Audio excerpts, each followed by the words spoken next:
जय श्री कृष्णा। ओम नमो नारायणाय। देवी और सज्जनों, एक दिन की बात है जब भगवान श्री कृष्ण और रुक्मिणी माता अपने ही महल में विश्राम कर रहे थे। कुछ समय बाद रुक्मिणी माता कहती है, प्रभु आइए कुछ भोजन कर लीजिए। उस पर प्रभु ने उत्तर दिया, हे रुक्मिणी, अभी इस संसार के सभी जीवों को अन्न नहीं मिला है, तो इसीलिए मैं भोजन ग्रहण नहीं करूंगा। तो इस पर रुक्मिणी ने पूछा, तो क्या इसका अर्थ ऐसा है कि जब तक सभी को अन्न नहीं मिलता तब तक आप अन्न नहीं ग्रहण करते? श्री कृष्ण ने कहा, हाँ, यही सत्य है। रुक्मिणी माता ने निश्चय किया कि मैं भगवान श्री कृष्ण की परीक्षा करूंगी इस पर।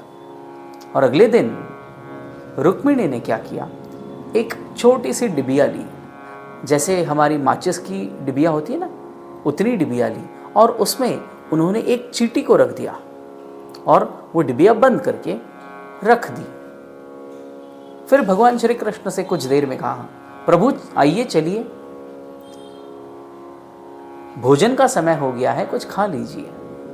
तो प्रभु कहते हैं, हाँ चलो। फिर रुक्मिणी ने तुरंत पूछा, क्या इस संसार के सभी जीवों को अन्न मिल गया है? प्रभु ने कहा, हाँ बिल्कुल मिल गया है। तब रुक्मिणी माता कहती है कि कैसे आप ये कह रहे हो? इस डिबिया में जो जीव, जो चींटी मैंने रखी है, उसे तो अन्न नहीं मिला है, क्योंकि वो इस डिबिया में ही तो बंद है ना। प्रभु ने कहा, अच्छा, तनिक खोल के तो देखो। ये सुनते ही जब रुक्मिणी माता ने उस डिबिया को खोला और देखा, तो वो जो चींटी थी वो अंदर एक चावल का दाना खा रही थी। रुक्मिणी माता को बहुत आश्चर्य हुआ। उन्होंने पूछा, प्रभु ये कैसी लीला है आपकी?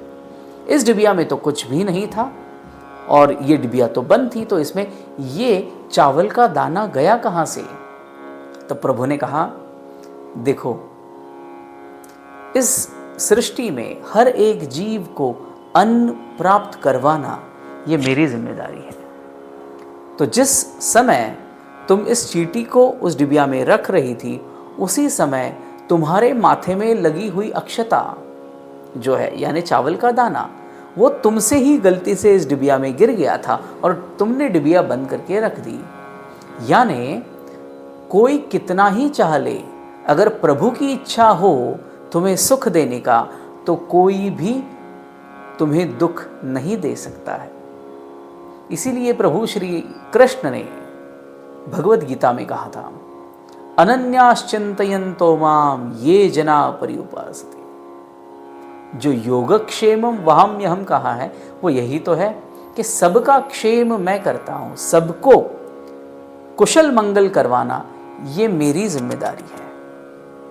जय श्री कृष्ण।